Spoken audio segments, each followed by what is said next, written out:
Hi అందరికీ welcome back to our channel. చాలా అంటే చాలా టేస్టీగా ఆలు పన్నీర్ కుర్మా ఎలా చేయాలో చూద్దాం.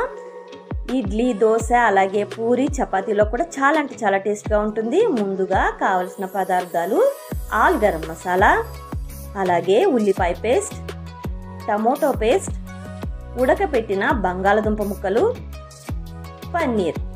ముందుగా స్టవ్ వెలిగించుకుందాం. వెలిగించుకుని కడాయి పెట్టుకుని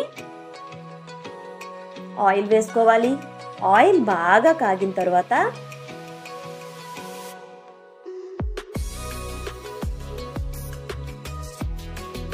పన్నీర్ ముక్కలు వేసుకుని ఫ్రై చేసుకోవాలి. పన్నీర్ ముక్కలు ఫ్రై చేసుకుంటే చాలా అంటే చాలా టేస్టీగా ఉంటుంది. నెక్స్ట్ అదే ఆయిల్లో ఆల్ గరం మసాలా వేసుకుని ఫ్రై చేసుకోవాలి. ఫ్రై అయిన తర్వాత ఉల్లిపాయ పేస్ట్ కూడా వేసుకుని ఫ్రై చేసుకోవాలి. బాగా దోరగా ఫ్రై అయిన తర్వాత అల్లం వెల్లుల్లి పేస్ట్ కూడా వేసుకుని ఫ్రై చేసుకోవాలి. ఫ్రై అయిన తర్వాత టమోటో పేస్ట్ కూడా వేసుకుని ఫ్రై చేసుకోవాలి. బాగా ఫ్రై అయిన తర్వాత తగినంత పసుపు, అలాగే సాల్ట్, అలాగే కారం కూడా వేసుకుని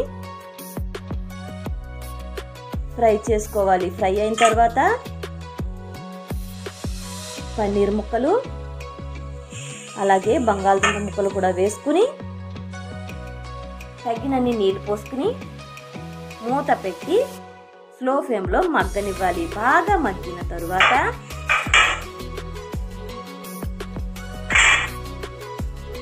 కొబ్బరి ముక్కలు తీసుకుని మిక్సీలో వేసుకుని పాలు తీసుకుని ఆ పాలుని వేసుకోవాలి. కొబ్బరి పాలు చాలా అంటే చాలా టేస్టీగా ఉంటుంది.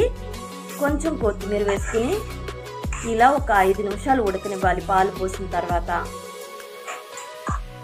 అంతేనండి. అసలు చాలా అంటే చాలా టేస్టీగా ఉంటుంది ఆలు పన్నీర్ కుర్మా. ఇలా ఒకసారి ట్రై చేయండి. ఈ వీడియో కనుక మీకు నచ్చినట్టయితే లైక్ చేయండి,